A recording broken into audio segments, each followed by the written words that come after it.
Acts intended to destroy, in whole or in part, a national, ethnic, racial, or religious group as such. With those words, which passed the General Assembly in 1948, the United Nations defined genocide.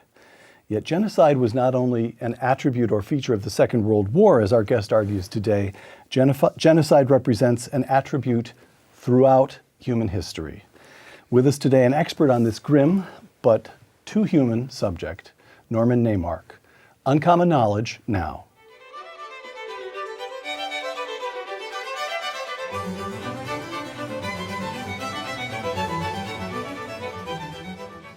Welcome to Uncommon Knowledge. I'm Peter Robinson. A native of New York, the historian Norman Naimark holds bachelor's, master's, and a doctorate degree from Stanford. Dr. Naimark now serves as the Robert and Florence McDonald Professor of East European Studies at Stanford, and he is also a fellow at the Hoover Institution and the Institute of International Studies, both again at Stanford. Dr. Naimark is the author of a number of books, including Stlins Genocides, Fires of Hatred, Ethnic Cleansing in the 20th Century, and his definitive work, The Russians in Germany, A History of the Soviet Zone of Occupation, 1945 to 1949. Dr. Naimark's new book, Genocide, A World History. Norman Naimark, welcome. Thank you, Peter. Nice to be here. Norman, you and I are friends. You are one of the loveliest and most persistently cheerful men that I know. How did you come to devote such a large part of your career? Well, I just read the titles of books of yours, Stalin's Genocide, Ethnic Cleansing, Fires of Hatred, Ethnic Cleansing, and now this book, Genocide, A World History. How did the most cheerful man I know come to devote himself to the grimmest subject anyone could imagine? Well, I mean, there is a story, and I'll tell you the story. Yes. And the story is that in the 1990s, the beginning of the 1990s, war and then ethnic cleansing broke out in the Balkans. And I had spent a couple of summers over a couple of years in the Balkans among, people in southern Herzegovina, Serbs, Croats, Muslims, and others. And I was on archaeological digs then as a graduate student. Mm-hmm. This was early on, by the way, to redo the timing. The timing was at the end of the 1960s, beginning of the 70s, I was in the Balkans as a graduate student, and it was a wonderful time. And these were genuine multinational societies that operated, on the basis of acceptance and acknowledgement and kind of mutual. They operated to their mutual benefit. So the communism of Tito was kind of optional? It wasn't a deep part of the society? No, it wasn't a deep part of the society by the end of the 70s and the beginning of by the end of the 60s and beginning of the 70s. And Yugoslavia was actually the loosest of all the communist societies. People could travel there very easily and people got along well. And it was a really, it wasn't a wealthy place, but it was a place with a lot of good humor, good food, lots to drink. Good place to be a grad student. Yeah, it's a good place, a great place to be a grad student. And I enjoyed that very much. So when the 90s came and the war came, I couldn't believe it. If someone had predicted that Yugoslavia would fall apart, an ethnic killing and ethnic animosities of the sort that happened, families being torn apart, friendships being torn apart, a whole society was torn apart. I was shocked, and I wanted to get to the bottom of that story. I mean, a piece of this story is actually one of my professors, too, a man named Wayne Vucinic, who also, in his time, was at Hoover and in the history department, was a Serb from that region. And I had gone with him originally in the late 60s to the Balkans, and he loved this whole atmosphere, and was part of it, and himself considered himself a Yugoslav, not necessarily a Serb or a Croat or that sort of thing. And he was torn apart by this. He was already retired. I had taken his place at Stanford, and just the kind of tragedy of seeing a multi-ethnic society fall apart just got to me. And then I thought about our own society and some of the strains in it, and could that happen here? And then I thought about some other incidents in history about which I had read but didn't study in any depth. For example, in Nazi Germany, where the Jews had been, assimilated. I mean, these were not unassimilated people. Many of the people who actually went to the concentration camp as Jews didn't even think of themselves as Jews. They thought of themselves as good Germans. As good Germans, and they weren't. I mean, they often spoke the language, knew the history, had come up in the German schools. And they often had converted. Right.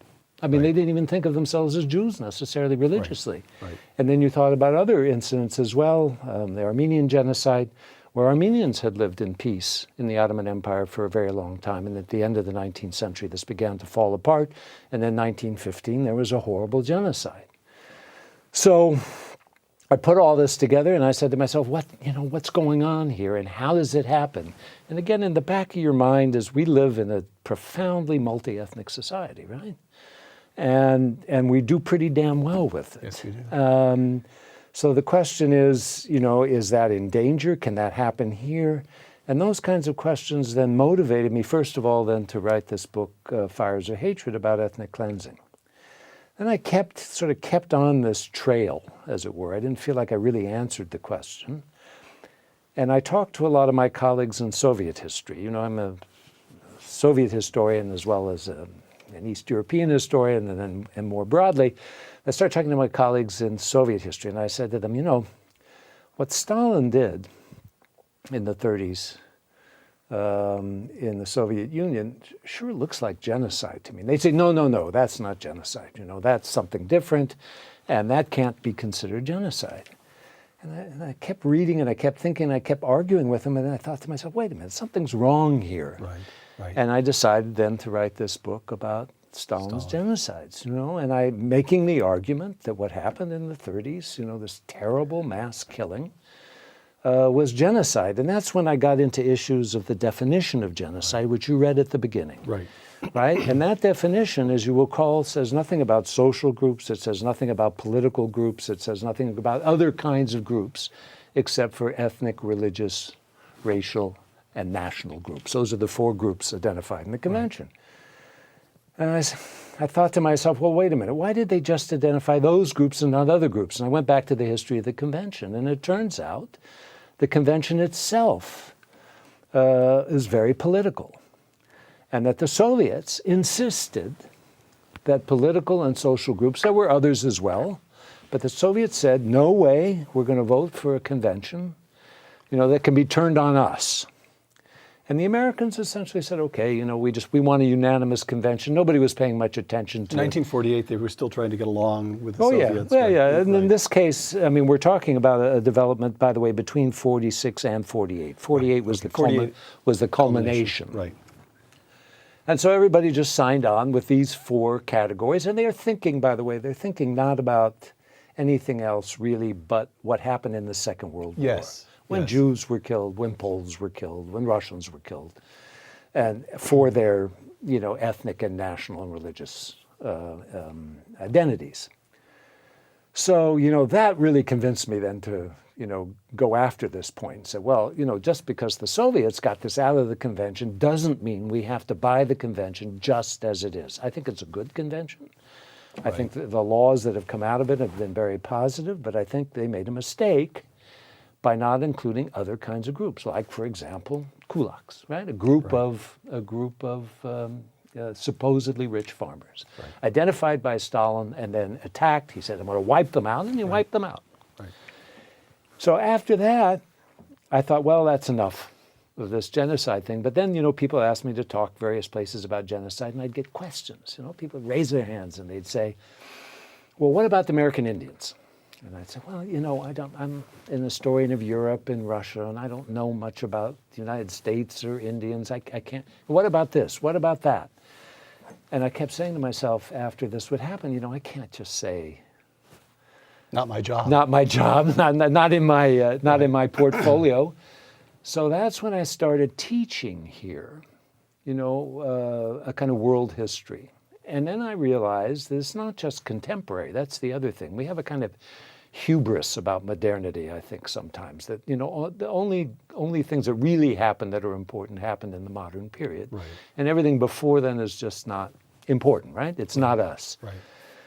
So I did both things. I went back in time, and then I expanded, around the world. And I started looking into, Australian history and into American history having to do with Indians and Native Americans, and thinking about genocide in broader terms.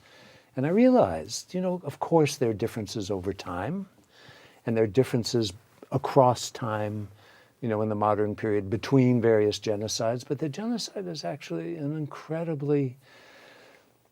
You keep seeing it. You keep seeing it. Yeah, you keep seeing it everywhere, exactly. And even if you hold the bar high, as I think you should, about what genocide is, because everybody, in some senses, wants their genocide. Right. Even if you hold the bar high, you find it everywhere, and then you discover it out of nowhere. Meaning, you'll find things, that you never even heard of, and all of a sudden you start reading about a people, in Patagonia in the 1880s, the Selknam people. There was a piece in the New Yorker, I ran across it, the last Selknam speakers, a wonderful piece about a year ago. And it turns out there were about 400,000 of this, native people in Tierra del Fuego in the southern part of Chile, where, they lived there in the 1880s. Gold was discovered. Farmers came in and they said, we want this land, and there were no more Selknam 25 years later. Wow. So these kinds of episodes happen over and over again, and we just don't know much about them. Norman, let me be a student Okay. in your class and take you through, if I may, just raising my hand and asking questions, some of the structure of the book in a certain sense. And let's begin with this question of definition. You've just given us the background of the UN's definition of genocide. Distinguish genocide from acts of war. Genocide doesn't just mean people killing other people. Right. Distinguish it for us. Okay, so it's, the convention really does this pretty well, and then there's a subsequent jurisprudence now, which has helped us a lot understand this. But first of all, it's an intentional killing of a group of people as such. So that means what you're trying to do is eliminate that group. Right. So the obvious case, again, Hitler and the Jews is obvious. Actually, the Young Turks and the Armenians is also obvious. They're after that group. So in a certain Or sense, Stalin and the kulaks, as I mentioned. You identify a group and you kill a group. War, right. you're killing each other in military combat. The idea is not to eliminate that group. I mean, when we go to war with the Nazis, we don't say we're going to kill all Germans. No. Or we don't intend that at all. We'd like the war to be over fast. So is it a fair, as a kind of mental experiment, thought experiment? The test of genocide is there anything a member of the identified group can do to escape it? Right. And the answer is, I think, no. That's right. Because the Nazis wanted to eliminate the Jews because they were Jews. A Jew could not say, wait a moment, I'll sign up to Mein Kampf, I'll convert to Christianity, I'll become a good German. There was nothing a Jew could do. Right. Okay. Right. Whereas in war, there is something the other side can do. It can surrender. That's right. And then the fighting right. stops. That's Okay. right. All That's right. right. Now, may I also ask, this is tricky material, I think, tricky territory for a professional historian, but you Right. being you will have Right. thought it through. Right. Do you want to make it, do you want to draw a sharp moral distinction?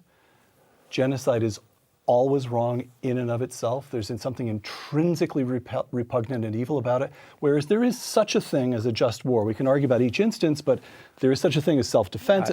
You'll go for that? That's exactly right. Okay. That's exactly right. I mean, genocide has been identified in the jurisprudence. There's some arguments. By the way, there are arguments about everything. Of course. You understand that, Of course. and historians love to argue, and that's why we're in that business, I think, sometimes. But yes, genocide is considered in the jurisprudence, and I think by historians as well. And there's a kind of meshing of jurisprudence and the historian in me when I do work like this, as the crime of crimes. It's the worst crime you can commit. Worse than crimes against humanity, which can be horrible, worse than war crimes, which can also be horrible, and even numbers can be more, in some other kinds of crimes. But this business of trying to eliminate, the fundamental groups of people as group of people, Right. Should have a kind of opprobrium that is beyond the normal Anything else. crime. Right. And that's why the bar has to be high to prove it. Right. I mean, it can't just be, random killing or that's Now, Professor, I'll be the student again. Norman Naimark writing in Genocide, A World History. Genocide has been a part of human history from its very beginnings. Now, let's move quickly here, but genocide in the Hebrew Scriptures, genocide in Homer, and then the Romans in Carthage. Right. So the Old Testament, genocide. Where do we see genocide? Okay, so the Old Testament, I mean, we have to be careful here because the Old Testament is not necessarily true, right? It's not necessarily Yes. I mean, we don't know that things went on. But what was described in the Old Testament, I must say, was a shock to me. I mean, I was not much of a biblical student as a young man. And when I went back, I was truly shocked. And even take something like, Joshua taking Jericho, right? Now, we all sing that spiritual, I grew up, the Battle of Jericho. Yes, right, sure. and the walls came tumbling down, blah, Right. blah, blah. But it doesn't say Joshua then killed every man, woman, and child in that city and destroyed the city so that nobody would come back. Now, we don't know. I mean, the important thing to say is we don't know that really happened. And, archaeologists, turns out, have been working on Jericho, trying to figure out, what happened. Did the walls really come tumbling? All that kind of stuff. We don't know that this happened. But that repeatedly in the Old Testament, there's a story of Saul and Samuel. You may remember where Samuel's the prophet. God tells him, talk to Saul, kill these people, and Saul goes off and he kills all these people, and then he comes back, and he turns out he spared the king, and God is very angry, and tells Samuel that's it for Samuel that's it for Saul. You have to No kill loopholes. them. No, yeah. In other words, you've got to kill them all. Thou shalt smite them and utterly destroy them. You shall destroy their altars and break down their images. Right. Altars and images? Well, see, what's so, I don't want to, what fits so perfectly is this notion, this combination of what you could call cultural genocide, which is the destruction of a people's culture so that they themselves, even the few survivors, the culture will be gone. And you see this in genocide from then to the present. In other words, you don't just take ISIS. You don't just destroy the people. You destroy their churches. You destroy their books. You destroy their encyclopedias. The historical monuments. You destroy their monuments. Right. And this has happened all the way through. You blow them these days, blow up their churches. Or in Bosnia, you blow up the mosques. Well, why do you do that? Well, you're trying to destroy the entire people and its integrity as a people so that they won't exist anymore. And it begins with the Bible. Troy. The episode of the conquering of Troy that we read about in Homer. Right. Okay. So this is in the third. That's not in Homer, but that doesn't matter. This is in the Third Punic War, and basically Carthage is the Punic. Carthage, right? But Troy. You're talking about Troy. Yes. Oh, okay. I want to get to because okay, Troy. I'm sorry. There's a kind of triad in here in the ancient world. Right. The Hebrew Scriptures, and then we go to the Greeks. Right. Okay. So the situation in Troy is very, very similar, where the Achaeans come and attack Troy. There's all this sort of mythology about Helen and all this kind of stuff, which is very nice and very lovely, and that's what you learn. But what you don't learn is that when they destroy Troy, they kill everyone. Right. They kill everyone, and they talk to each other about killing everyone. And if you don't kill everyone, then you're less than doing your duty, and doing your honor. Right. So it's the totality, of the destruction. of Troy. And indeed, Troy was destroyed totally. I mean, that was Troy. And that 6 or archaeologists something. that's they've actually demonstrated. Right. All right. And now Carthage. We have 3 Punic Wars, Carthage and Rome. It lasts about a century, and it ends how? Well, the Romans come. I mean, they sort of, in some fashion, they hate Carthage. And not because, they're not a rival. They're not a serious rival in the Mediterranean. I mean, by that time, Rome really controls all of the Mediterranean, except for these pieces of North Africa. Small bit of North Africa. Where Carthage is there. But I think it's Fernand Braudel, the great historian of the Mediterranean, says, the Rome just couldn't stomach another power on the Mediterranean. And so this hatred was built up in the Senate. And then they attack, and they not just attack and subjugate. Again, this goes back to your question of war versus genocide.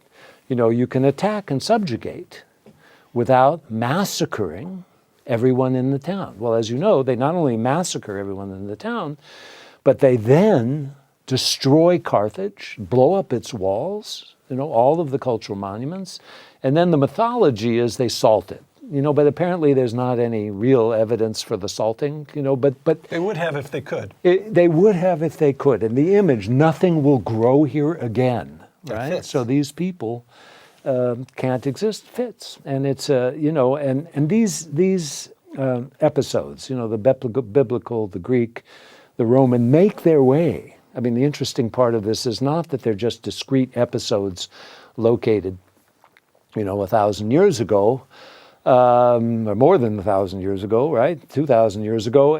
They are, or 3,000 years ago, they reside in our culture. They reside in our mentality. Educated culture, every educated Westerner knows the Old Testament, knows Homer, knows Rome. Right. Norman, in all 3 of those instances, the people who engaged in genocide thought they were doing right, portrayed it as their duty. So where do you locate? We have to be very careful, I guess. I'll put this this is my thinking things through as I'm making notes in the margins of your book. But there's always the danger that we moderns will look down on the ancients and consider ourselves morally superior.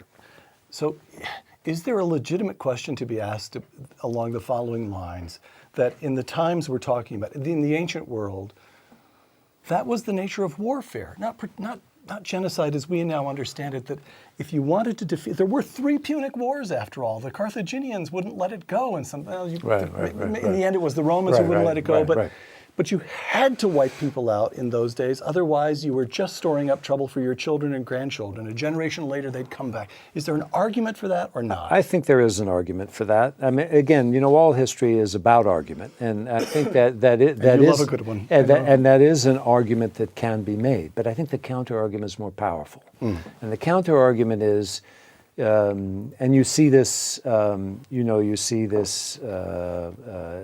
Thucydides. In the Peloponnesian Wars, you see this even in some of the Roman statesmen who were against this kind of destruction.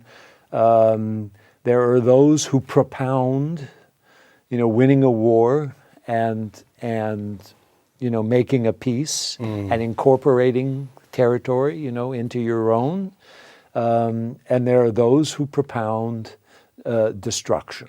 This goes all the way up to the present, so you're always going to have people say, no, this is counterproductive. This is a bad thing to destroy people who are ready to live productive and reasonable lives.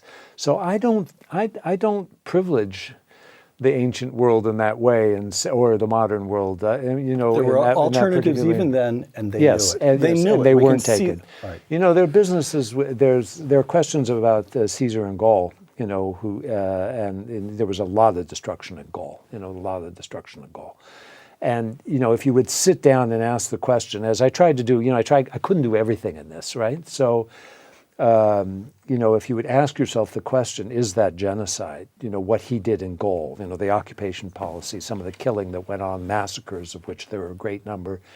My answer was no, because it was pacification of the sort that you were saying. For the same reason that Sherman's march to the sea in the Civil War is an act of warfare. Right. A nasty one, maybe even a war crime. Maybe what Caesar committed in Gaul was a war crime, but it wasn't genocide. Right. All right. There are differences. Genocide in the 20th century. The Holocaust is such a classic case. This feels odd to say it because it can never be forgotten, but we don't, in some way, you and I don't need to dwell on it. The Nazis destroyed something like 6 million Jews on their way to eliminating all Jews in territories they controlled for the reason that they were Jews. Right. All right. Stalin.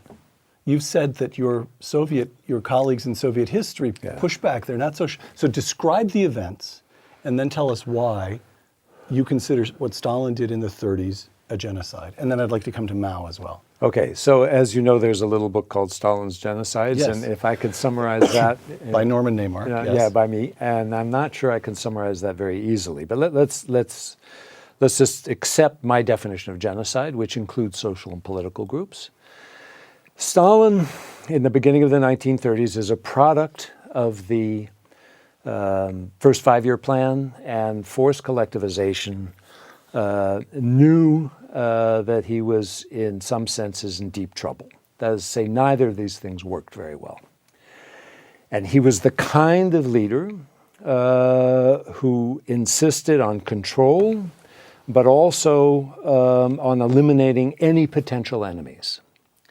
And his notion of what a potential enemy was blown way out of proportion. So he... Paranoia. I mean, I agree. Robert Tucker once said he suffered from a paranoid delusional syndrome. And I can define that for you if you want, but I agree with that basic idea. In other words, you're not just out to get me, but these cameramen and the people behind, they're all out to get me too. In other words, whole groups are out to get you, not just individuals. Right. And so he creates groups, right? I mean, that's an important part of my story, because he's creating these groups out of social and political enemies that he puts in a group and gives them an identity. Now, let me again use the kulaks as an example, because it's the purest example of they're not an ethnic group, right? They're not a religious group, they're not racial. It's a social group. Social and economic standing. They're Right. rich peasants, well-to-do peasants. Supposedly. All right. I mean, they're not really. I mean, he's creating this group, right? Because if you are opposed to the collectivization, no matter who you are, you're a kulak. Sometimes priests are kulaks.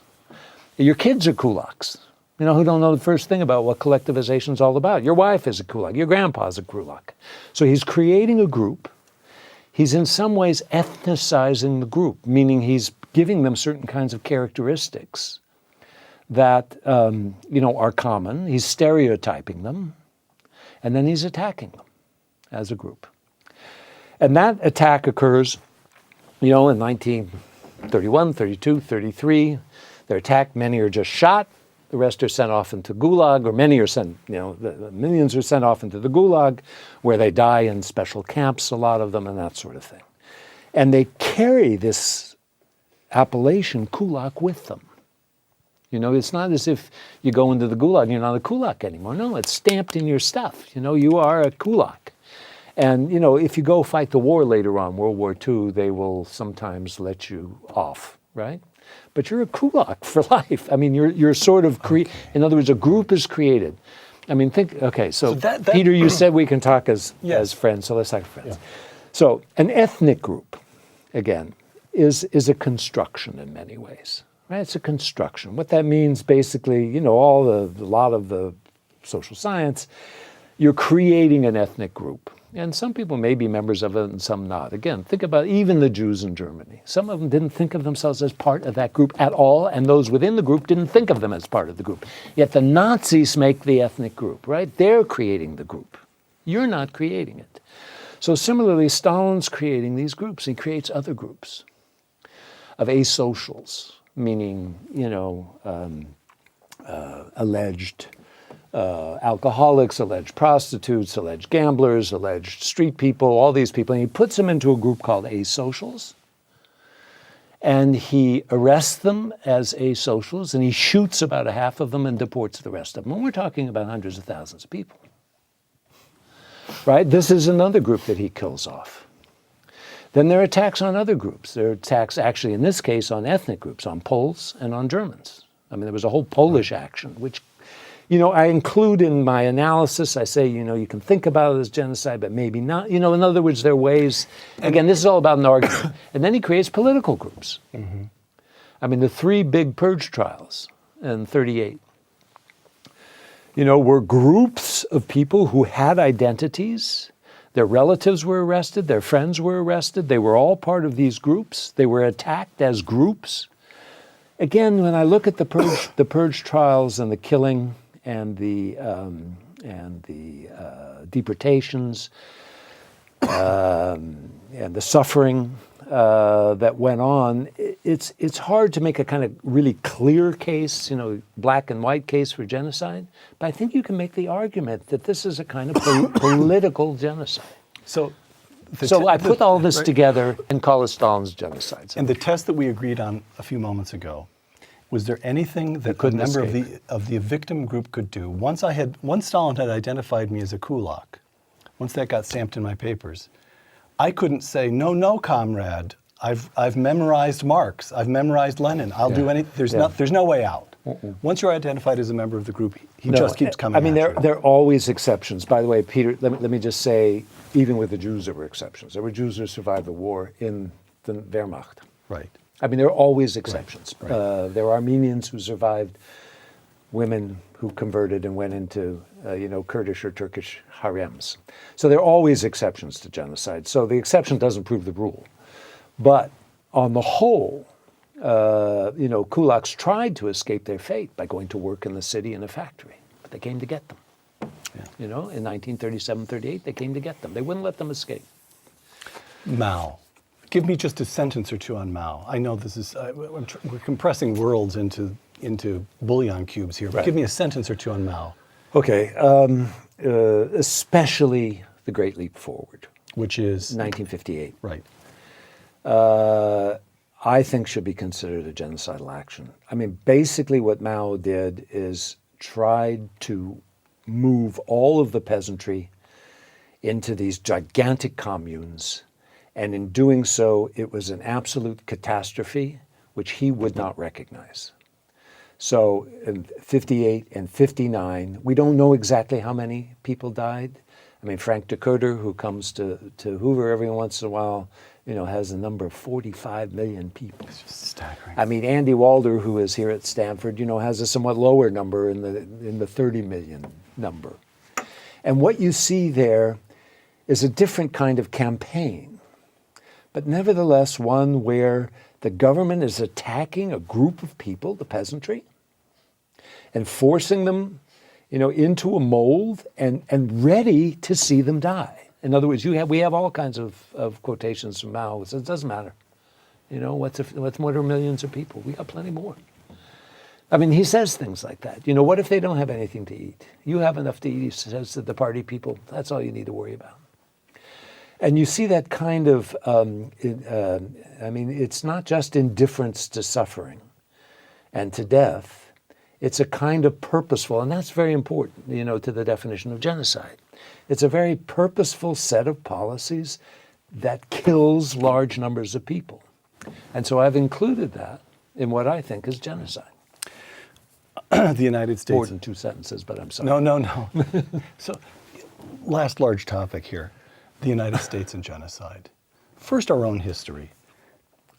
Let me quote you here, Genocide, A World History. The removal of the Cherokees, you talk about the Native Americans, the American Indians. The removal of the Cherokees from Georgia in 1838 and their forced march on the Trail of Tears to a reservation in Arkansas. People are marched 800 miles to Arkansas. A fifth of them die on the way. That cannot be considered genocide. Here the term ethnic cleansing can most fruitfully be applied, close quote. So in some, you recognize that horrible things happened in the settlement of this country, but our own history and is by and large, of course, you have soldiers who say, figures on the frontier who say the only good Indian is a dead Indian, but fundamentally what the settlers wanted was the land, Right. not the extirpation of a people. Right. Fair? In the case of the Cherokees. In the case of the Cherokees. Broadly? No. Yeah, in the book, I also talk about the Yuki Indians. Right, here in California. Up in California, in Mendocino County. And there, I consider that a genocide.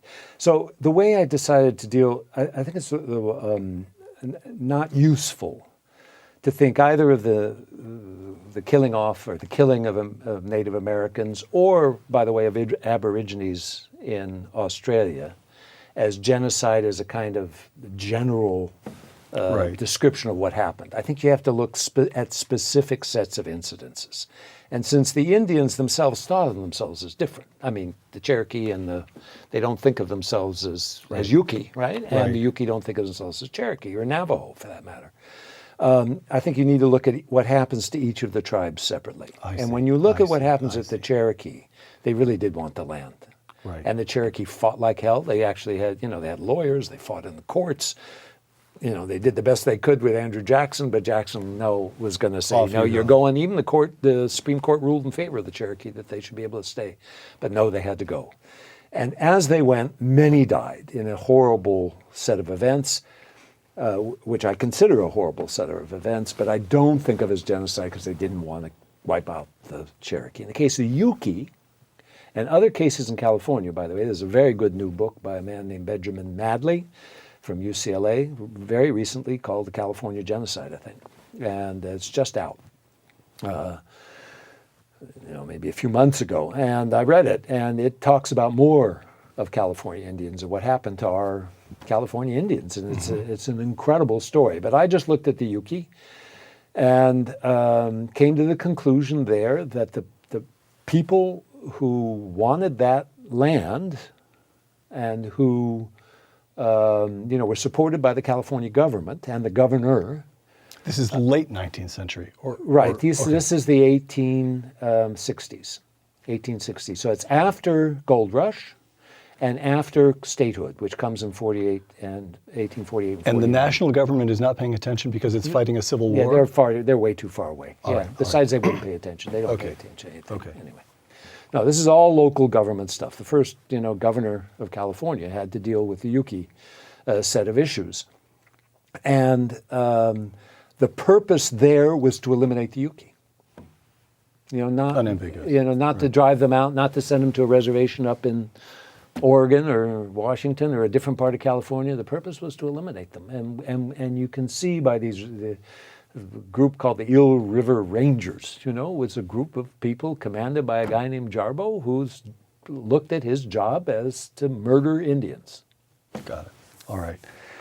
I'm still going to console myself that it wasn't national policy. No, I don't think it was. I think the states had much more control over what happened. Yes. All right. So we've got genocide to deal with inside the United States in our own history. Let me come back to what we began with, which is the Balkans. Actually, so I want to contrast. Or I don't know how you're going to answer this. Two events in the mid-1990s, and one is genocide begins taking place in the Balkans as the Serbs place pressure on the Muslims in the Balkans. And also in Rwanda, we have two different tribal groups in a kind of spasm. It's just an amazing event of violence in a very brief period. One group, largely using machetes, hacks to death 800,000 of the other group. In the Balkans, the United States intervened.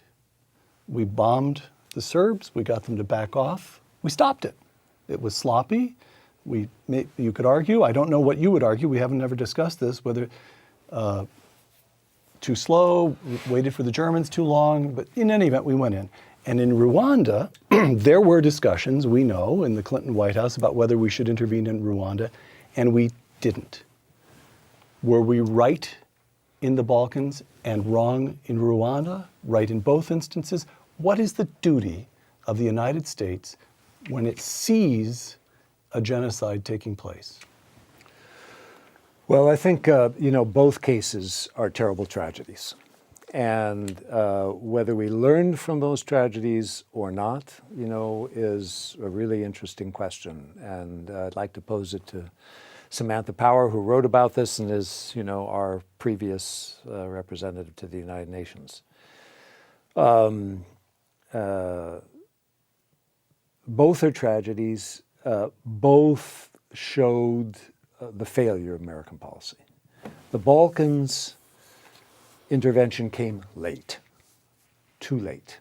In other words, we were pushed and pushed and pushed. It's true, we had a very clever opponent in Slobodan Milosevic, and we were charmed by him a little bit, sort of like you're charmed by a snake. I mean, it does happen in international politics, and we let him get away with far too much. The Clinton White House did not want to intervene in the Balkans. Under no circumstances did they want to intervene. And we know this from all kinds of writing about this in retrospect. They simply didn't want any part of this if they could avoid it. The problem was the Serbs kept pushing our nose into it. They'd kind of let up and make some kind of deal, and then they'd push our nose into it again and again and again. And the last time they pushed our nose in it was July of 1995, when they did commit genocide at Srebrenica. And what happened at Srebrenica, you probably recall, about 8,000 Bosnian Muslim men and boys were taken out and shot and killed and executed and buried in mass graves. And Madeleine Albright went to the UN and waved pictures, aerial photographs of these mass graves, which we had. And we realized what had happened. And at that point, I mean, we had been there. We'd been pushing. There were some French and troops there. Americans had been trying to negotiate, but there was no real intervention until really, I want to try to describe this in the most analytical and less judgmental terms I can. So I would say until it was demonstrated beyond any measure of a doubt that we had to intervene, or the Clinton White House would have been in big trouble with the American public and with the world opinion. And so we intervened, you may remember, in the fall, and we bombed the Bosnian Serbs for the first time, serious bombing, which we and the British carried out together. And they said uncle, they gave up. Right. And that's led to Dayton. Right. Right. The agreement at Dayton, in the fall. So that's Bosnia. Bosnia is a terrible tragedy. Kosovo was something different, where we moved more quickly. Right. But Bosnia, I think, remains a dark spot on American policy. And I think anybody who had anything to do with it feels a lot of guilt about being so late. And Rwanda? Rwanda is just a plain dark spot, right? In other words, Rwanda was a case, where there was this UN general, Dallaire, a Canadian, general, who had a small group of troops in he was commanding some UN troops in Rwanda, and he said, something's coming here. They're going to kill, meaning the Hutu were going to go after the Tutsi. Help me, send us something, and I can take care of it. I mean, they don't have to send very much, but you do need to take action. The U.S. and the UN needed to take action, and in neither case did they do so. I think, were burned by Somalia, right. Which happened earlier. Right. And the country was just not ready to get involved in foreign, affairs like that. Right. So last question. So both are bad. Okay. News. So last question. We have now a new president of the United States who says America first, and who campaigned pretty clearly. Foreign policy is complicated, and parsing this president's foreign policy statements is also complicated. But it seems very clear, I think this is very clear, that he believed the invasion into Iraq was a terrible mistake, and that this notion of nation built, the notion that the United States ought to do good in the world, no more. We only intervene in the world when our direct interests are at stake. I think that's a fair characterization of what seems to be the Trump foreign policy, the foreign policy test. We go only if we have a direct interest. Now, you mentioned a moment ago, we have ISIS cutting off the heads of Christians. There's a form of genocide taking place in the territory controlled by ISIS. And you say what to President Trump? You say we have a duty to stop that kind of stuff? Because why? Because at some level, simply doing the decent thing is an American interest? How do you construct the argument? I would put it in exactly those terms. I'm a patriot, I like this country and I owe it a lot. And so do all of us. So, in some fashion, that doesn't bother me. But it does not mean that the rest of the world is to be ignored, or that serious crises where we can do some good, should be avoided on all costs.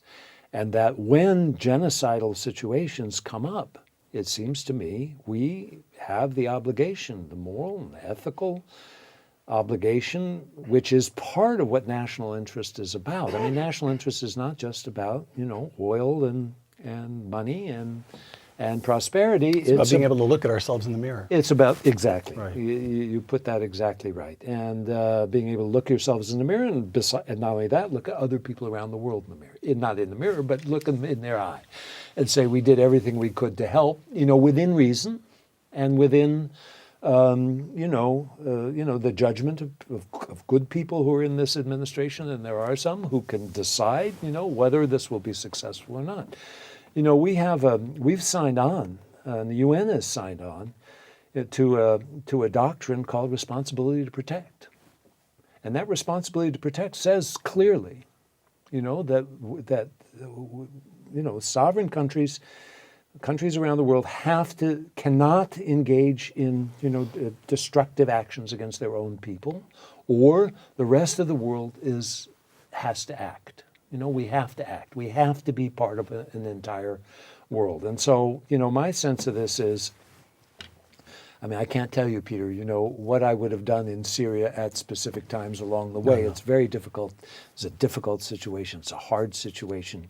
You have to try to figure in how many boys you're going to lose, and girls, and women, men and women of the armed services. What are the costs of intervention? You have to figure that in, and that's part of thinking about our interests. But it doesn't mean that you ignore, these horrible genocidal situations. Right before I came on your program, I'll just a little footnote. I looked up, online, contemporary genocidal situations, and people listed, 10 of them around the world, and taking place right now. Right now. The main one being in Syria. I think that's at the top, and the Yazidis and Christians, and the Yazidi Kurds, who were already cut to pieces and could be cut to pieces more, and Christians. And, it's not the same as genocide itself, but it is a situation which one has to, pay attention to and think about and try to help those folks, who are threatened with elimination as a group of human beings. Individuals you want to help too, but this is a whole group. The Yazidi Kurds are a part of all of us. Norman Naimark, author of Genocide: A World History. Thank you. Thank you.